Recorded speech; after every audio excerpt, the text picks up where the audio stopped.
측에서는 새로 제출한 서면이 지금 없죠? 예, 그 예. 관련해서 한 말씀 드리겠습니다. 아까 뭐 관련해서 우리 소장님께서 청구인 측 3월 13일 이전에 선고를 하실 것처럼 그렇게 말씀하시는데 지금 3월 13일 이전에 선고- 되어야 된다는 얘기입니다. 되어야 된다. 그런 취지의 왜냐면, 말씀하셨습니다. 재판부 예. 구성 자체가 예, 그때는 이 비정상적인 헌법 정신을 왜곡하는 그런 상태가 된다 이런 취지입니다. 3월 13일 이전에 평의가 종결되면 어떻습니까? 예? 3월 13일 이전에 평의가 종결되면 뭐가 종결돼요? 평의가 그러니까 종결되는 것이 아니고 예. 절차가 끝나면 바로 종결이 되겠죠. 선고는 그 뒤도 가능하다는 그런 취지신가요? 이게 전혀 취지를 잘못 알아들으셨는데 재판부의 지금 구성이 소장이 지금 1월 31일까지 1월 31일 그러니까 2월 1일부터는 이제 소장이 공석 사퇴가 되는 것이죠. 예? 그리고 3월 13일까지 이제 수석 재판관이신 이정미 재판관이 퇴임을 하게 되시면은 역시 3월 14일부터는 두 분의 재판관이 공석이 되는 겁니다. 그래서 그렇게 해서는 이 탄핵 절차가 제대로 진행될 수 없기 때문에 반드시 그 전에는 종결이 되고 선고가 되어야 된다는 취지입니다. 그럼 소장님 말씀하시는 게 3월 13일 이전에 선고돼야 된다는 그런 취지로 말씀하신 거죠? 그렇죠. 예. 왜냐하면 어제 결론 종결은 예.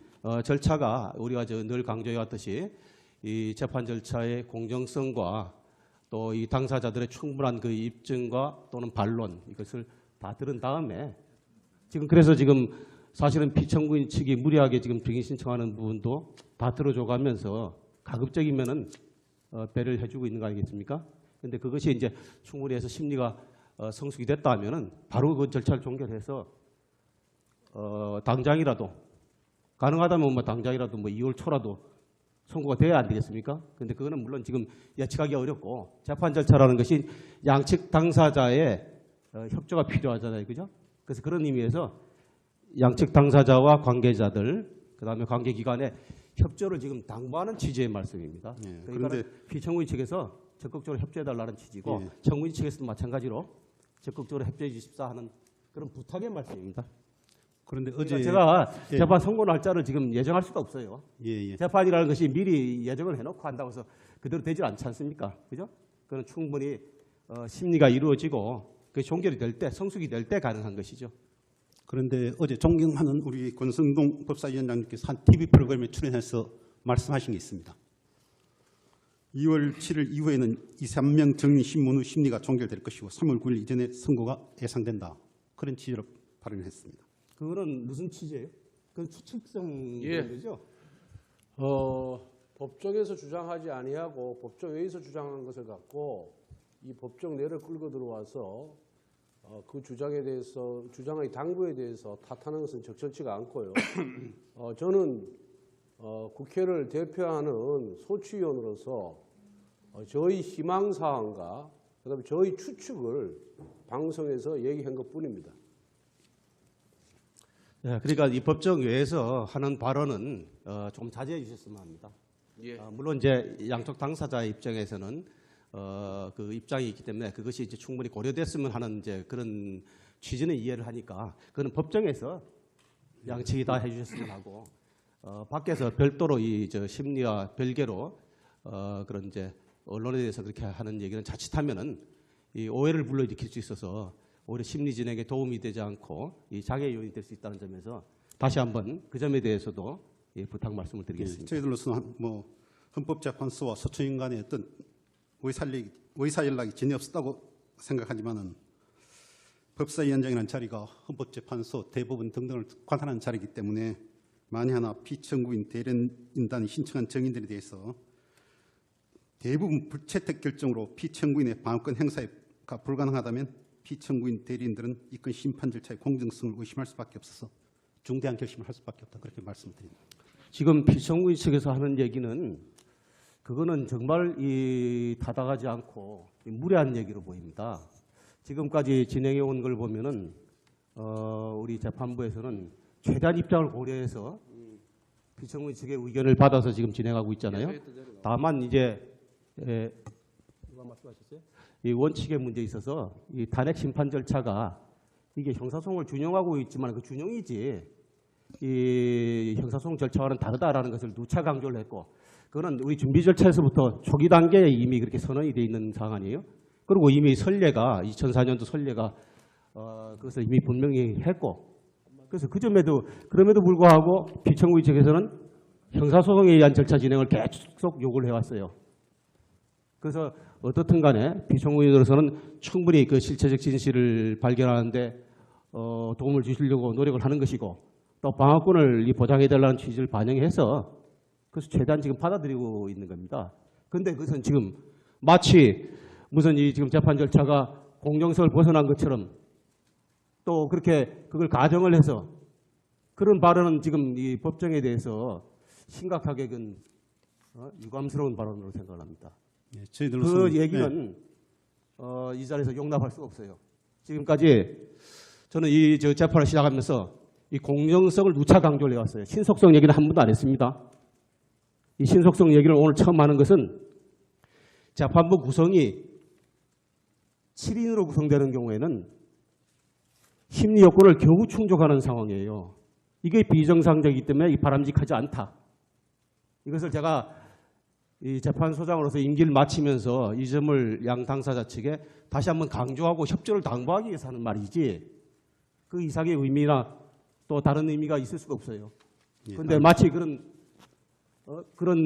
지금 마치 무슨 어떤 다른 어떤 이 물밑에 또는 다른 어떤 그 의사소통을 가지고 하는 것처럼 그런 재판부에 대한 모독 아닙니까? 소장님 말씀하신 내용하고 지금 어제 권순덕 위원장 발언 내용이 거의 비슷한 그런 감을 저희 넣기 때문에 제 개인적으로 그런 취지의 말씀을 드린데 개인적으로 하더라도 그런 근거 없는 얘기를 어떻게 할 수가 있어요. 그거는 가능하지도 않고 그런 있을 수도 없는 얘기인데 마치 그 모르는 국민들은 그런 오해를 하실 수도 있잖아요.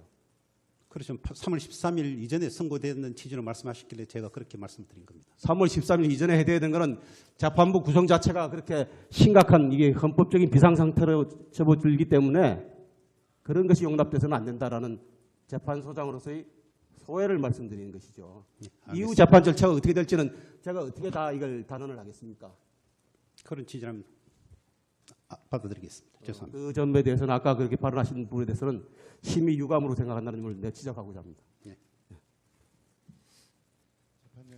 그 지금 오해가 초래된 것 같습니다. 그 재판장님의 말씀을 이제 저희가 알아듣기로는 지금 헌법상에 명확히 구인의 재판관으로 구성한다고 헌법재판소의 구성을 헌법상 명정을 했기 때문에 그것은 법률 유보되어 있는 대법관의 숫자하고는 다른 의미가 있고 그래서 여기 헌법재판소에서도 2012 헌마 2호 사건에서 이미 일찍이 9명의 다양한 그 헌법재판관으로부터 헌법재판을 받을 기본권이 있다. 국민에게는. 그렇게 판시가 돼 있고 그렇기 때문에 그때 당시는 국회가 빨리 그 절차를 진행하지 않는 바람에 헌법재판관 한 분이 이렇게 흠결된 상태로 7개월이나 간 것이 그 전례가 있고 그때 이런 판례가 있었던 것으로 기억하고 있습니다. 그런데 이제 요번도 이제 그럴 수 있다. 그래서 헌법재판관을 시급히 9명 전원으로 구성해야 헌법에 맞는 것인데 현실이 그렇지 못하고 또 반면에 헌법재판이 중단돼서는 안 되기 때문에 이제 빨리 하셔야 되겠다라는 말씀을 이제 하신 것이기 때문에 두 가지 다 그러니까 9분의 재판관으로 구성된 재판소에서 재판을 받을 권리가 피청구인에게도 있고 또 국민 누구에게도 다 있습니다. 그 부분과 또 헌법재판이 만연히 지연되고 7명인 상태에서 계속 가면 이게 위헌적 흠결이 계속되니까 그 흠결을 빨리 최소화하시겠다는 그런 뜻으로 좀 해석이 될 수 있는데 그것과 관계해서 이제 저희들은 조금 오해를 하면은 너무 날짜를 3월 13일까지 끝내야 된다고 그렇게까지 말씀을 이게 하시니까 그것은 이게 앞으로 어떻게 될지도 모르는데 그리고 또 그와 같은 위헌 사태가 발생하지 않도록 지금 헌법기관인 황교안 권한대행도 자기가 임명해야 될 소장님의 후임자를 빨리 지명해야 될 헌법상 법률상 책임이 있고 또 더 나아가서 그 후임이신 또 재판관님께서 그만두시게 되면 그 후임자인 대법원 그 대법원에서 원래 임명했던 사람이 또 임명을 해가지고 이 9명의 상태를 계속 유지해야 될 헌법적 책임이 다 있는 것이라는 말씀을 해주셨기 때문에 저희들한테 일면 상당히 그 공정하신 역시 소장님이시다 하는 말씀을 저희는 드리고 싶습니다. 근데 3월 13일이라고 딱 날짜를 해서 그때까지 끝내지 않으면 무슨 일이 있을 것처럼 말씀하신 것은 조금 저희가 오해하기가 좀 쉬웠다는 말씀을 좀 아니 드리겠습니다. 그것을 예. 지금 우리 손 변호사님이 뭐 적절하게 이해를 해주신 걸로 보여집니다만은 이 제가 설명을 했지 않습니까? 재판관 구인으로 되어 있는 것이 구인이라는 것이 이 굉장히 그 헌법상으로는 이 중요한 의미를 가지고 있습니다. 그래서 이 구인이 재판을 하지만은 이게 단순히 9분의 1, 9명 중에 한 표다라는 그런 의미보다도 실제로 이제 이 재판 그 사안에 대해서 쟁점과 배경 또 실체 이런 부분에서 다양한 그런 이제 토론과 논쟁이 이어집니다. 그 과정을 거쳐서 의견이 이제 어느 한쪽으로 모아지기도 하고 또 이 반대하는 입장에서는 또 이게 설득을 하기 위해서 노력을 하고 이 과정에서 이게 걸러지기 때문에 단순히 그냥 일반인의 어떤 9분의 1, 막 국회에서의 그 한석의 의미와는 다르다는 그런 의미고 그래서 이것은 전원이 성원된 다음에 이것이 진행되는 것이 바람직하다.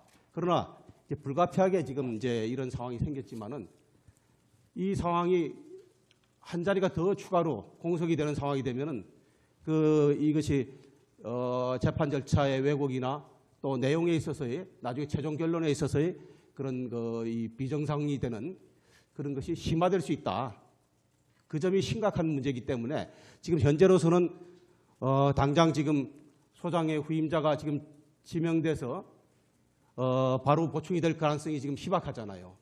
그러니까 그 문제의 심각성을 지적을 하고 이 문제의 근원은 제가 임명 당시에 재판관으로서 소장이 지명이 됐는데 그때 당시에 임기를 새로 6년 할 것이냐 또는 잔여 임기를 할 것이냐 하는 문제가 논란이 됐어요.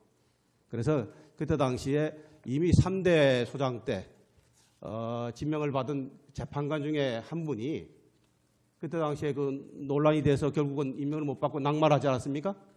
그래서 이제 불가피하게 4개월여의 그 공석이 생겼는데 그때 당시에 입법 조치를 해서 임기를 명확하게 법률적으로 보완을 했으면 제가 이렇게 중간에 이 탄핵 재판 와중에 임기가 만료되는 이런 사태는 막았지 않았겠느냐. 그래서 그 문제는 근원적으로 이 헌법기관에 대해서 이 국회가 이게 무관심하게 또는 이것을 갖다가 이 중요성을 간과하고 이 지나간 점에 대해서 다시 한번 지적을 하면서 이런 사태가 반복이 돼서는 안 되겠다. 이 점을 강조하고 있는 것이고 그건 지난번에 지금 아까 우리 손 변호사님 말씀하셨듯이 이미 판례를 통해서 지난번에 그 2014년도인가요? 아니 그 2014년도인가 모 후보자가 1년 한 4개월 정도 공석이 됐죠.